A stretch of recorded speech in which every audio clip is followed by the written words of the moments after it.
ጤና ይስጥልኝ አድማጮቻችን፣ ተመልካቾቻችን እንደምን አላችሁ? እንደምን ሰነበታችሁ? ግርማ ካሳ ነኝ።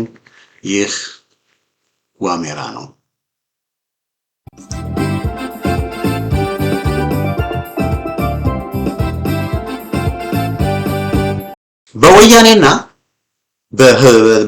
በወያኔና በፋኖ መካከል እየተደረገ ያለውን ትብብር በተመለከተ የሚቃወሙ ሰዎች አሉ። እነዚህ የሚቃወሙ ሰዎች ለሁለት ነው መከፍላቸው። አንደኞቹ ያንን የሚቃወሙት የብአዴን ሰራተኞች ስለሆኑ በቃ ብአዴን የገዛቸው ስለሆነ ይቃወማሉ። እንደነ ሙሉቀን ተስፋው እንደነ አያሌው መንበሪያ ነው የብልጽግና ደጋፊ የሆኑ በቃ ብልጽግና ያንን በህወሓትና በፋኖ መካከል ያለውን ትብብር ስለሚጠላ ያንን የሚጠሉ በቃ የብልጽግናን አጀንዳ ይዘው ተከፍሏቸው የሚሰሩ ስለሆኑ እነዚህ ሰዎች በፋኖና በህወሓት መካከል እየተደረገ ያለውን ትብብር አጥብቀው ጎንደርን ይላሉ። ለጎንደር ህዝብ አስበው ሳይሆን ለወልቃይት ጠገዴም ህዝብ አስበው ሳይሆን የብልጽግናን ተልዕኮ አስፈጻሚ ስለሆኑ ስለዚህ እነዚህ ሰዎችን ኢግኖር አድርገው መተው ለነዚህ ሰዎች ምላሽ መስጠትም የለበትም። በተለይ ጎንደር ያሉ ወገኖቻቸው ለነዚህ ሰዎች ከበስተጀርባ ዓላማቸውን ማወቅ አለባቸው ብዬ አስባለሁ። እነዚህ ሰዎች የሚጽፉትን እያያዛችሁ እየተታለላችሁ ብልጽግናን እየደገፉ ከብልጽግና ጎን እየሆኑ የጎንደር ህዝብ እየጨፈጨፈና እያረደ ያለ ብልጽግና ሆኖ የጎንደር ሴቶችን እየደፈረ ያለ በብልጽግና ጦር ሆኖ ብልጽግናን አግዘው የጎንደር ተቆርቋሪ ነን ብሎ ሲቀርቡ ማየት በጣም ያሳዝናል። እና ለነዚህ ሰዎች ብዙ ቦታ መስጠት ያስፈልጋል ብዬ እኔ አላምንም። አድማጮቻችን፣ ተመልካቾቻችን አላምንም። ስለዚህ እነዚህ አንደኛዎቹ ወገኖች ናቸው። እነዚህን ወገኖች መታገል ነው የሚያስፈልገው። እነዚህን ወገኖች ማንነታቸውን እየነገሩ ማጋለጥ ነው የሚያስፈልገው። ስለዚህ እነዚህ ወገኖችን መታገስ ያስፈልጋል። ስለዚህ ይሄ አንድ ነው። ሌላ ሁለተኛ ቡድን አለ። ይሄ በህወሓትና በፋኖ መካከል እየተደረገ ያለውን ትብብር የሚቃወሙ ሁለተኛ ቡድኖች አሉ። እነዚህ ወገኖች የሚቃወሙበት ምክንያት ምንድነው? ወያኔ ከዚህ በፊት ያደረገውን በማየት ወያኔዎች የሚታመኑ አይደሉም። ወያኔዎች ብዙ ጥፋት ያጠፉ ናቸው። ወያኔዎች እኮ እና አብይ አህመድን ያመጡት እነሱ ናቸው። ይሄ አሁን ኢትዮጵያ ውስጥ ያለውን ሜስና ትርምስ በሙሉ ያመጡት ወያኔዎቹ ናቸው። አሁን ላለንበት ችግር ሁሉ ተጠያቂዎቹ ወያኔዎቹ ናቸው። እነዚህ ወያኔዎቹ የተረገሙ ናቸው፣ መወገድ ያለባቸው ናቸው። ከነዚህ ሰዎች ጋር መስራት ማለት ትክክል አይደለም ብለው የሚከራከሩ ሰዎች አሉ። እና የህዝብ ጠላት ብልጽግናም ጠላት ነው፣ ወያኔም ጠላት ነው። ሁለቱንም ነው መታገል ያለብን፣ ሁለቱንም ነው ማሸነፍ ያለብን፣ ሁለቱንም ነው ማስወገድ አለብን የሚል አቋም ይዘው የሚያራምዳሉ። እና እነዚህ ወገኖችን እኔ በደንብ እረዳቸዋለሁ። እኔም እንደዛ ነበር የማስበው። ወያኔ ማለት ለትግራይ ህዝብ አሁን ላለበት ችግር፣ የኢትዮጵያ ህዝብ አሁን ላለበት ችግር ምክንያቱ ወያኔዎች ናቸው። ወያኔዎቹ ያኔ በጥጋብና በጀብደኝነት ጦርነቱን ስላሸነፉ ይሄ ክፉና ተፋፋይ የዘር ፖለቲካን ኢትዮጵያ ውስጥ አምጥተው አገራችንን ለችግር የዳረጉት ወያኔዎቹ ናቸው። ወያኔዎቹ አገራችን ላይ የሰሩት ግፍና መከራ ሌላው ነገር ሁሉ ባይቀር እና አብይን እንረግማለን። እና አብይን ያመጡት እና አባዱላን እና ግርማ ብሩን ያመጡት ኦነግ እዛ ቦታ እንዲገባ አድርገው ኦሮሚያ የምትባል ክልል ጠፍጥፈው ሰርተው አማራውን እንዲቃወምላቸው በሚል ነው ኦነግን አምጥተው የኦሮሞን ፍላጎት ያደረጉት። ኦሮሞውን ከጎናችን ይዘን አማራውን እንደቁሰዋለን በሚል አማራውን ስለሚጠሩ አማራውን ለማዳከም ብሎ ነው እነዚህ አገር አፍራሽ አጋንንታዊ ኢሬቻዊ የኦሮሞ ፖለቲካን በአገር እንዲሰፋ ያደረጉት። አሁን ከቁጥጥር ውጭ ወጣባቸው እንጂ አሁን ከቁጥጥር ውጭ ወጥቶ እነሱን መብላት ጀመረ እንጂ። ስለዚህ ኢትዮጵያ ውስጥ ለሆነው ነገር በሙሉ ወያኔዎቹ ተጠያቂ ናቸው። ስለዚህ አንዳንድ የነዚህ ሰዎች ተቃውሞና ምሬት በተለይ ፋኖ ከህወሓት ጋር ሲሰራ ህወሓት ከዚህ በፊት ያደረገውን ከግምት በማስገባት በህወሓት ላይ ያለው ጥላቻ ያንን ከግምት በማስገባት ሰዎች ቢናደዱ ቢበሳጩ ይገባኛል። እና ከነዚህ ሰዎች መካከል አንዱ አቻሜለህ ታምሩ ነው። እና አቻሜለህ ታምሩ አድማጮቼ፣ ተመልካቾቼ በጣም ከማከብራቸው ሰዎች መካከል አንዱ ነው። አቻምየለህ ታምሩን አውቀዋለሁኝ። ብዙ ጊዜ የሚጽፋቸው ነው ያለው። በጣም ዳይናሚክ የሆነ በጣም ጎበዝ የሆነ ሰው የታሪክ ሰው ነው። መቼም አቻምየለህ ከሚጽፋቸውና ከሚናገራቸው ነገሮች ያልተማረ ሰው ብዙ ነገሮችን ያልተረዳ ሰው ይኖራል ብዬ ነው ያለስም።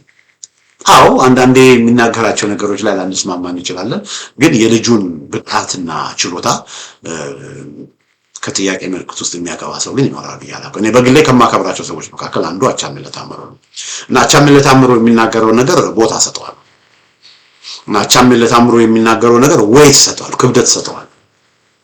ንቄ የምተወው ነገር አይደለም ማለት ነው። እና ሌላው ወንድማችን ደግሞ ጋዜጠኛ ጌታቸው ሽፈራው፣ ጋዜጠኛው ጌታቸው ሽፈራውንም እንደዚሁ አውቀዋለሁ፣ በአካል ሁሉ አግኝቼዋለሁ።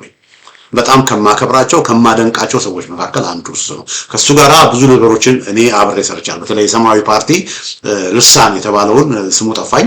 ከዛም በኋላ ደግሞ በራራ የሚባል ጋዜጣ አዘጋጅ ነበረ እና ከዛን ጊዜ በራራ ላይ ራሱ እኔ አምደኛ ሆኜ ብዙ ጊዜ ጽሁፎችን ልክም ስለነበረ ብዙ ጊዜ በስልክም በዋትስአፕም ተገናኝተን አውርተናል። በጣም ከማከብራቸውና ከማደንቃቸው ሰዎች መካከል አንዱ እሱ ነው። አንዳንዴ ያው የሀሳብ ልዩነት ይኖራል። የሀሳብ ልዩነት ማለት ከዚህ በፊት አብረነው የሰራነው ጥሩ ነገር ከዚህ በፊት አብረነው ያደረግነው ጥሩ ነገር እንረሳለን ማለት ነው። ዛሬ አንድ ወንድም ከሱ ጋር የሀሳብ ልዩነት ሲኖረኝ ትናንትና ማከብሮ የነበረውን ሰው ዛሬ የምዘረጥት ከሆነ ያ እኔ ጋር ነው ችግሩ። ልዩነቶች ይኖራሉ እና ልዩነቶችን ተከባብረን ግን ጓደኝነትን ወንድምነትን ግን ይዘን እንቀጥላለን እና ካሁን በዚህ ሁኔታ ተለያየን ብለን አምሮ መናገር ግን ትንሽ ያከብዳል። ስለዚህ ጌታቸው ሽፈራውንም በጣም ከማከብራቸውና ከማደንቃቸው ሰዎች መካከል አንዱ ነው። በተለይ ከፋኖ ጋር በሚደረገው ትግል ዝምታን በመምረጡ ቅሬታ አለኝ።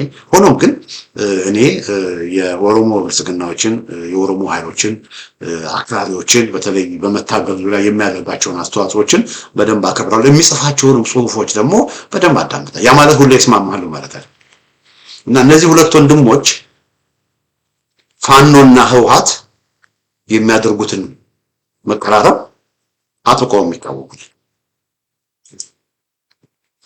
የሚቃወሙ ናቸው እና ለነዚህ ሁለት ሰዎች አክብሮታዊ ምላሽ መስጠት እፈልጋለሁ በዚህ አጋጣሚ። እና አቻምየለህ ታምሩ የተናገረውን ነገር አቻምየለህ ምን ይላል? ሁለቱም ጠላቶች ናቸው። ምንድነው በአሁኑ ወቅት አማራ የሚያስፈልገው የአማራ ዓላማ ያለውና በጥብቅ ዲሲፕሊን የሚገዛ አታጋይ ድርጅት እንጂ እንደ ፋሽስት ወያኔ አይነት አማራን ማጥፋትና የፖለቲካ አስተንፋሱና የህልውናው መሰረት ያደረገ የትግል አጋር አይደለም። እዚህ ጋር አቻምየለህ የሚናገረው ነገር እውነት ነው። ወያኔ በማኒፌስቶ ሲጀመር አማራን አጠፋለሁ ብሎ ነው የተነሳው። አማራን ለማጥፋት ደግሞ የአማራውንም የኢትዮጵያ ማህበረሰብም ትልቅ ችግር ውስጥ የከተተ ድርጅት ነው ወያኔ አመሰራራቱ ትክክል። ያም ደግሞ ራሱ ወያኔን ራሱ የትግራይን ህዝብ ራሱ በልቶታል። ያንን በማድረጋቸው የዘር ፖለቲካን ኢትዮጵያ ውስጥ በመዛጋታቸው ከዘር ፖለቲካ የተነሳ በጣም አረመኔ የሆኑትን የኦሮሞ ብልጽግናዎችን ኦነጎችን በማደራጀታቸው የኦሮሞ ብልጽግናዎች በልተዋቸዋል፣ ዋጋ አስከፍሏቸዋል። ስለዚህ እውነት ነው የፖለቲካ አስተንፋሱና የህልውናው መሰረት አድርጎ የተነሳው አማራን በመጥራት ላይ የተመሰረተ ፖለቲካ እና አሁን አቻምየለህ የሚለው ምንድነው? ይሄንን ኃይል ጋራ አጋር መሆን ግን ትክክል አይደለም ይላል። ባጭሩ ይላል አቻምየለህ እንደ ቱሲ የዘር ማጥፋት ጦርነት የታወጀበት የአማራ ህዝብ እንደ ሁቶቹ ኢንተርሃሚዎቹ ከሆነበት የአብይ አህመድና የኦሮሞ አረመኔ አገዛዝ የዘር ማጥፋት ጦርነት ለመትረፍ ያለው ብቸኛ አማራጭ እንደ ቱሲዎቹ ዓላማ እና ዲሲፕሊን ያለው የአርበኞች ፓትሪዮቲክ ፎርስ የሚባል አለ የአርበኞች ድርጅት ማቋቋምና እንደ ፖል ካጋሜ አይነት ጀግና የአርበኛ መሪ መፍጠር እንጂ ሲያጠፋው ለኖረውና ሊያጠፋው ጦር ከሚሰብቀው ፋሽስት ወያኔ ጋራ አንሶላ መጋፈፍ አይደለም ይላል። እንግዲህ እዚህ ጋር አማራውን ሲያጠፋ ለኖረውና ሊያጠፋው ጦር ከሚሰብቀው ፋሽስታው ወያኔው ጋራ አንሶላ መጋፈፍ አይደለም ይላል። እዚህ ጋር እንግዲህ ሲያጠፋው ለኖረው የሚለውን እጋራለሁ። ነገር ግን አሁንም ግን ሊያጠፋው አማራውን ለማጥፋት ከሚሰብከው ጋራ ያለውን ግን አልጋራም። ለዚህም ለምን እንደማልጋራ ምላሽ እሰጣለሁ። የአማራ ህዝብ እንደ ቱሲዎች ዓላማና ዲሲፕሊን ያለው የአርበኞች ድርጅት ማቋቋምና ከራሱ በላይ የሆነ ዓላማ ያለው አታጋይ መሪ ካገኘ የፋሽስት ወያኔን መሰል ጸረ አማራና ጸረ ኢትዮጵያ ድርጅቶች አጋር አያስፈልግም ይላል። እዚህ ጋር አቻሜለህ የተናገረውን አጋር አያስፈልጋችሁም የሚል አስተያየት ነው የሰጠው። እዚህ ጋር ሁለት ሶስት ነገሮችን ላስቀምጥ። አንደኛ የወያኔ ስለ ወያኔ የተናገረውን ነገር እንዳልኳችሁ የወያኔን ታሪክ አውቀዋለሁ። እኔ ከ97 ጀምሮ በኢትዮጵያ ጉዳይ ላይ አክቲቭ ከሆንኩበት ጊዜ ጀምሮ ወያኔ ስታገል የነበርኩ ሰው ነኝ።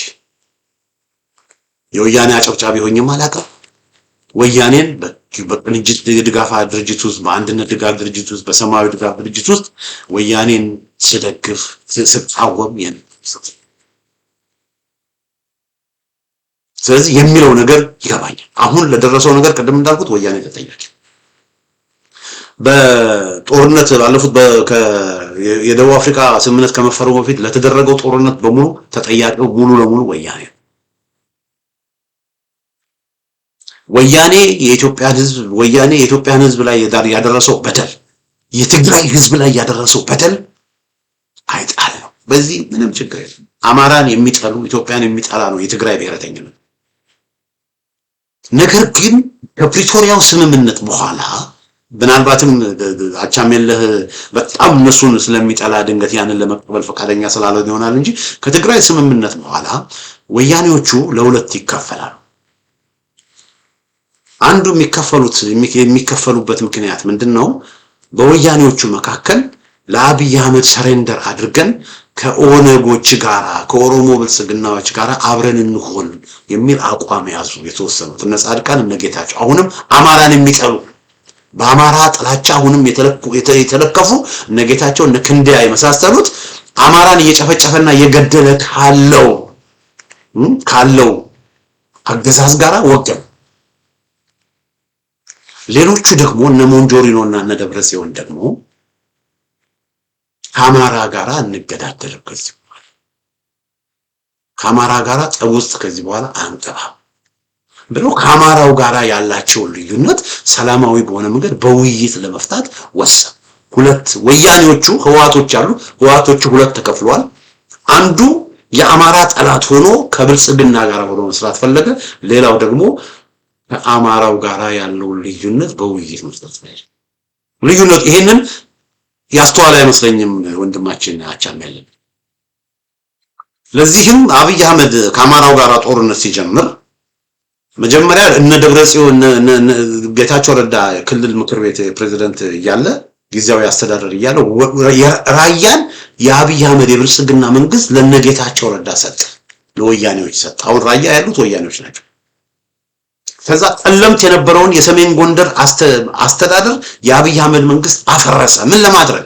ጠለምትንም ለወያኔዎች ለመስጠት። የዚህን ጊዜ ምን አላቸው? ይሄው ጠለምት ያለውን የፌደራል መንግስት አፍርሻለሁ፣ የክልል መንግስት የአማራ ክልል መንግስትን አፍርሼ መከላከያ ነው እየተቆጣጠረ ያለው። ወልቃይትንም እንደዚሁ በወልቃይት ያለውን የክልል መንግስት አፈርስና ወልቃይትንም እንደዚሁ ሙሉ ለሙሉ በፌደራል ስር አደርጋለሁ። ከዛ እናንተ ከኔ ጋራ ሆኑና ከአማራው ጋራ ውጊያ ገቡ፣ ከፋኖ ጋራ ተዋጉ፣ አግዙኝ። እናንተ ከላይ ሆናችሁ እኔ ከታች ሆነን ይሄ ፋኖ የሚባለውን የእናንተንም ጠላት የኛንም ጠላት እናጥፋው ብለው ጠየቁ እነ ሞንጆሪኖ። የዚህን ጊዜ እነ ሞንጆሪኖ ምን አደረጉ? በጭራሽ ከፋኖ ጋር የምታደርገውን ነገር አንተው ጨርስ። እኛ አማራ ጠላታችን አይደለም፣ ፋኖ ጠላታችን አይደለም።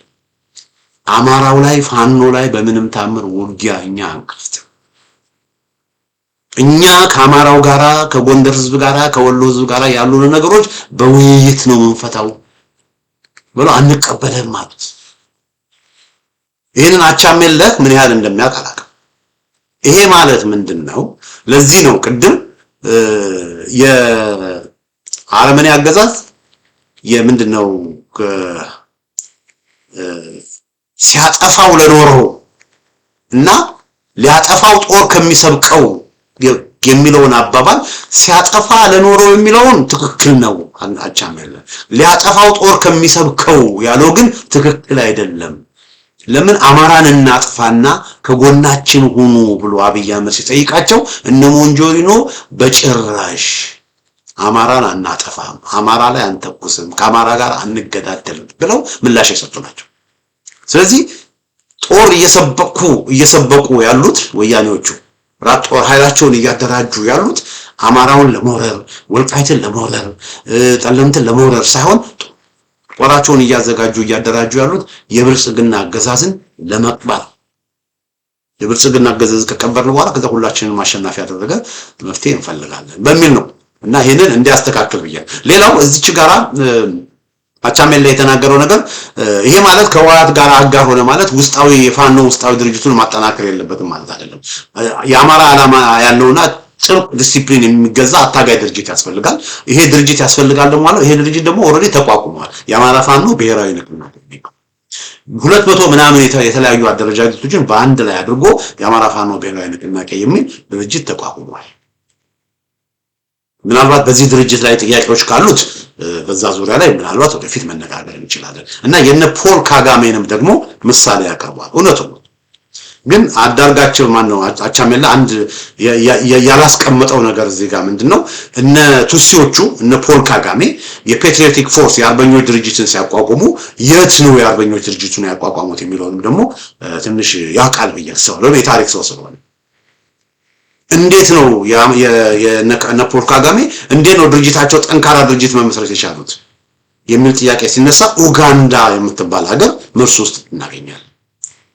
ይሄ ፔትሪዮቲክ ፎርስ የሚባለው የነ ፖል ካጋሜ ፔትሪዮቲክ ፎርስ የሚባለው ሙሉ ለሙሉ የተቋቋመው የተመሰረተው የተቋቋመው የተደራጀው ሁሉ ነገር የሆነው ዩጋንዳ ውስጥ በሙሴቬኒ መሪ ድጋፍ ነው። ራሱ ፖል ካጋሜ ራሱ ብዙ ጊዜ ሩዋንዳዎች ፈረንሳይኛ ተናጋሪዎች ነው። ፖል ካጋሜ ራሱ ለረጅም ጊዜ እዛው ዩጋንዳ ውስጥ ስለኖረ እንግሊዝኛ ነው በደንብ የሚናገረው ከፈረንሳይኛ ይልቅ እና ከዩጋንዳ ተነስቶ ነው ፔትሪዮቲክ ፎርሱ ሩዋንዳን ለመቆጣጠር የቻለው። ስለዚህ የውጭ ድጋፍ የውጭ ሀገር ድጋፍ የዩጋንዳ ድጋፍ ነበራቸው። ኮሪዶር ነበራቸው የሚሰለጥኑበት ትጥቅ መሳሪያም የተለያየም ነገር የሚያገኙበት ኮሪዶር ነበራቸው። አሁንም እችን ሰሞንም ራሱ በኮንጎ ለምሳሌ ኖርዝ ኪቡና ሳውዝ ኪቡ የሚባል አለ። M29 የሚባለው ፎርስ ኖርዝ ኪቡንና ሳውዝ ኪቡን ከኮንጎ የተቆጣጠረው በሩዋንዳ የሚደገፉ ስለነበር እና አንድ የትጥቅ ትግል በሚደረግበት ጊዜ ድጋፍ ያስፈልጋል፣ ሎጂስቲክ ስንቅ ኮሪዶር ያስፈልጋል እና ፋኖ ኮሪዶር ያስፈልጋል። ይሄንን ምናልባት ከሚሊተሪ ሳይንስ ከወታደራዊ ስትራቴጂ አንፃር ያለውን ነገር አልተገነዘበው እኮ ምናልባት የወያኔ ላይ በጣም የመረረ ነገር ውስጡ ስላለ ያንን ነገር ስሜቱ አሸንፎት ካልሆነ በቃ ነገር ግን ያለውን ነባራዊ ሁኔታ እንደርቁጭ ብሎ ሲመለከት በወያኔና በህወሓት መካከል ትብብር መኖሩ ፋኖ ብቻውን አቅም የለውም ከማለት አይደለም። በወያኔና በህወሓት ትብብር መኖሩ አንዱ ለፋኖ ኮሪዶር ያስፈልጋል። በሱዳን በኩል ጦርነት አለ። በወልቃይት ጠገዴ በኩል ነበረ በኤርትራ አድርጎ በወልቃይት ጠገዴ በኩል ነበር አንዳንድ ነገሮች የሚገቡት። አሁን የወልቃይት ጠገዴ ደግሞ እነ ኮሎኔል ደመቀ ዘውዱ የኦህዴድ አሽከር ስለሆኑ ያንን ኮሪዶር ዘግተውታል። ስለዚህ አሁን ፋኖ የሚያስፈልግ ነገር ካለ ኮሪዶር የውጭ ኮሪዶር አሁን የሚያገኘው ምንድነው በኤርትራ በኩል አድርጎ በትግራይ በኩል አድርጎ። ስለዚህ ኮሪዶር አስፈላጊ ስለሆነ የግዴታ ከህወሓት ጋር መገናኘት አስፈላጊ እና ህወሓቶች ደግሞ በእነሱ በኩል ደግሞ እነሱም ደግሞ ለብቻቸው የትም መሄድ ስላልቻሉ የግድ ለእነሱም ደግሞ ከፋኖ ጋር አብረው መስራት ለእነሱም አስፈላጊ ነው። ስለዚህ ምን አደረጉ? አብረን ተባብረን በቃ ያሉ ልዩነቶችን ካለ ያሉ ልዩነቶቻችን በውይይት ወደፊት እንፈታለን ብለው አሁን ግን አብረው እየሰሩ ነው።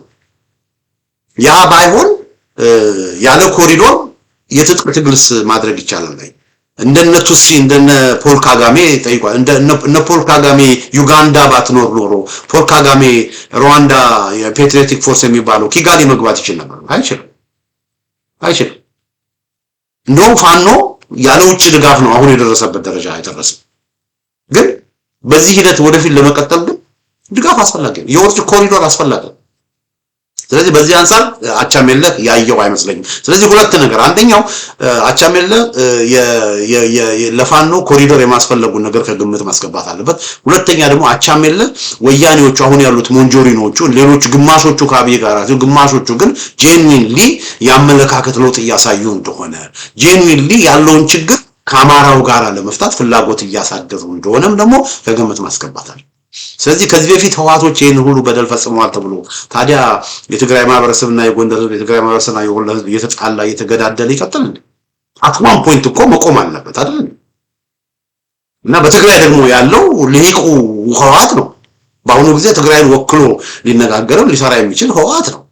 ግማሾቹማ ብልጽግና ጋር ጎቦቁ ከብልጽግና ጋር ነው የሚሰሩ። ስለዚህ አሁን ከህዋት ጋር የሚደረገው ንግግር ላለፉት 30 ምን ዓመታት የነበረውን ቁርሾ እንደው ሂል እንዲያደርግም ይረዳ። ለምን ያ ማህበረሰብ መቀራረብ አለበት፣ ያ ማህበረሰብ አንድ መሆን አለበት፣ ያ ማህበረሰብ መግባባት አለበት፣ ያ ማህበረሰብ ወደ አንድ መምጣት አለበት። ስለዚህ በዛ ረገድ ይሄንን የወደፊቱን ዕጣ ፈንታ ከግምት አስገብቶታል። የነበረውን ጥላቻ የነበረውን ቁርሾ የነበረውን ነገር የተበላሸ ነገር እንዲፈወስ ከማድረግ አንጻር ላይ ያለውን ጥቅም ተገንዝቦታል። ይሄንን ቢያስብ ደስ ይለኛል። ጌታቸው ወንድማችን ጌታቸው ሽፈራው ደግሞ ምን ይላል? ሁለቱም ጠላቶች ናቸው ይላል። ወያኔና ፋኖ የምንላችሁ ለዚህ ነው። ትንግ የኦሮሞ ብልጽግና የአማራን ህዝብ በመከፋፈል ተመሳሳይ ናቸው። ወቅታዊ ጠብ እንጂ ትንግ ያስጀመረውን የኦሮሞ ብልጽግና እያስቀጠለ ነው። ፈረጃቸው ከፋፋይነታቸው ተመሳሳይ ነው። የኦሮሞ ብልጽግና አመራሮች በተለይ ጎጃም ላይ እያሉ ሲዘምቱ ከርመዋል። ትንግ ደግሞ ዛሬ በድምፀ ወያኔ ባስተላለፈው መግለጫ በተለይ የጎንደር ህዝብ እያለ ከኦሮሞ ብልጽግና ጋር ተመሳሳይ ፍረጃውን ቀጥሏል። ሁለቱም የሚጠሉት የሚያጠቁትም የአማራን ህዝብ ነው። የሚጠሉትም ህዝብ በተለይ ጎጃም በተለይ ጎንደር እያሉ ይከፋፈላሉ። አካሄዳቸው ጠላትነታቸው ተመሳሳይ ነው ይላል። ይሄ እንግዲህ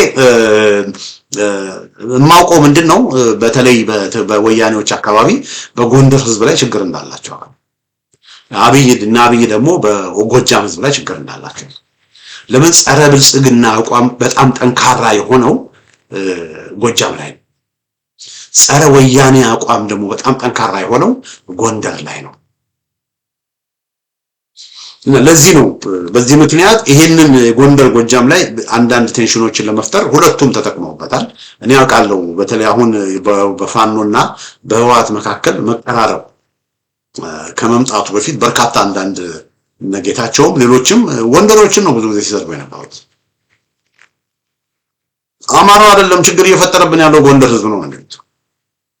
ግን አሁን አንድ ነገር ግልጽ መሆን አለበት፣ ለጌታቸውም ግልጽ መሆን ያለበት የአማራ ፋኖ ብሔራዊ ንቅናቄ አንድ ነው፣ አንድ ድርጅት። እዛ ድርጅት ውስጥም ደግሞ ግዙፉ የአማራ ፋኖ ብሔራዊ ንቅናቄ የበላይ ዘለቀ ህዝብ ማለት እነ ረዳት ፕሮፌሰር ጌታ አስራደም አሉበት። ስለዚህ ከህወሓት ጋራ የሚደረግ ትብብር እነ ዘመነ ብቻ የሚያደርገው ትብብር አይደለም። ከህወሓት ጋር የሚደረገው ትብብር የአማራ ፋኖ ብሔራዊ ንቅናቄ ፖሊቲሮ እንደ ተቋም የሚያደርገው ነው። የጎንደር ፋኖም ያለበት ነው እና የጎንደር ፋኖ ደግሞ ጌታቸው ረዳ እነ ረዳት ፕሮፌሰር ጌታ አስራተ እነ ሻለቃ ሀብቴ እነ ደረጀ በላይ እነዚህ በሙሉ እነ መምህር ዘመነ ምህረት በወያኔ እስር ቤት የማቀቁ እነ መምህር ዘመነ ምህረት የወልቃይትን ጥቅም ይሸጣሉ፣ የጠለምትን ጥቅም ይሸጣሉ፣ የራያን ጥቅም ይሸጣሉ ብለህ መቼም እንደማታስብ ተስፋ አለ። ስለዚህ አማራን ወያኔዎቹ አሁን ያሉትን ሞንጆሪኖ አማራን የሚጠሉ ቢሆን ከፋኖ ጋራ ትብብር አይፈጥሩም። አማራን የመጥራት ፖለቲካ ያስከተለላቸው ስቃይ እንደሆነ ገብቷቸዋል። ስለዚህ ከአማራ ጋራ ያለውን ነገር መፍታት ይፈልጋል። በአማራውና በትግሬው መካከል ያለውን ቁስል ማከም ይፈልጋል። ስለዚህ ህወሓት አሁን ባለው ሁኔታ የነ ጌታቸው ረዳ ህወሓት ከብልጽግና ጋር አብሮ የሰራ ስለሆነ ያ የአማራ ጠላት ነው። የነ ሞንጆሪኖ ህወሓት ግን አሁን ከህዝብ ልጆች ከአማራ ኃይሎች ጋር አብሮ እየተባበረ ስላለ አጋር ነው እንጂ ጠላት አይደለም። የአማራውን ጥቅም ቫዮሌት እስካላደረገ ድረስ በአማራው ላይ ተኩስ እስካልተኮሰ ድረስ ያሉ ችግሮች በውይይት እንዲፈቱ ፍላጎት እስካለው ድረስ የነ ሞንጆሪኖ ህወሓት የአማራ ጠላት ሊሆን አይችልም። ስለዚህ እኔ በዚህ ከጌታቸው ወንድሜ ጋር አልስማማም፣ ከአቻሜል ጋር አልስማማም እና እነዚህ ሁለት ወንድሞች ያለውን ነገር ተነጋግረው ተወያይተው ምንድነው ያለውን ነገር from different angle ከተለያየ አቅጣጫ መርምረውት አንድ ነገር ያደርጋሉ ብዬ አስባለሁ። ይሄ በህዋትና በፋኖ መካከል የሚደረገው ትብብር ጠቃሚ ትብብር ነው፣ አስፈላጊ ትብብር ነው። እነዚህ ሰዎች በአንዴ ወልቃይት የአማራ ነው እንዲሉ መጠበቅ የለብንም። እና እኔ እንደውም በቃ ወልቃይት የአማራ ነው የሚባለውንም ራሱ እኔ በግሌ አለ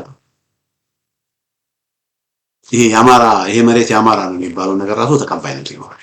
የሰለጠነ ፖለቲካ ወልቃይት የአማራም ነው የትግሬም ነው፣ ራያ የአማራም ነው የትግሬም፣ ጎጃም የአማራም ነው የትግሬም፣ ደብረ ማርቆስ ደሴ የአማራም ነው የትግሬም ነው። ያንን ነው ለማም ሁሉም ኢትዮጵያ የአማራ ነው፣ ሁሉም ኢትዮጵያ የትግሬ። ስለዚህ ወያኔዎች የተወረረብን የትግራይ መሬት የሚሉትን እንደምናወግዘው ሁሉ ትክክል አይደለም እንደምንለው ሁሉ ይሄ የአማራ ርስት ነው የሚባለው ነገር በተለይ መቆም አለበት። በተለይ የአማራ ፖለቲካን የምትሉ በተለይ አንዳንድ ጎንደር አካባቢ ያሉት ከወልቃይት ጋር ራሳችሁን አጣጣችሁ ወጣዊ መሆናችሁን ማቆም አለባችሁ።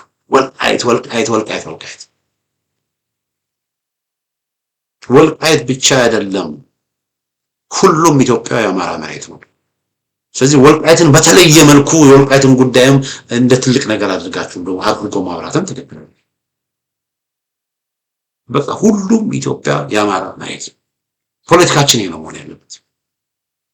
አንድ ሰው አማራ ነኝ የሚል ሰው ከጎንደር ተነስቶ ትግራይ በሰላም መኖር አለበት፣ መቀሌ በሰላም መኖር አለበት። ጎንደር የተወለደ አክሱም ከንቲባ ሆኖ መስራት መቻል አለበት ቋንቋውን እስካወቀ ድረስ። እና ይሄ ነው መሆን ያለበት። እና እነዚህ ሁለት ሰዎች እንግዲህ ኢንጌጅ የምናደርገው ብለው ለጌታቸው ሽፈራውም ለአቻሜልህም ይሄንን መልስ የሰጠሁት ኢንጌጅ የምናደርገው ከዚህ የተነሳ ነው። ተመልካቾቻችን እንግዲህ ያለው ሁኔታ ይሆን እንግዲህ ስላዳመጣችሁኝ በጣም አመሰግናለሁ። በሌላ ጊዜ በተመሳሳይ ፕሮግራም እስከምንገናኝ ደህና ሁኑ።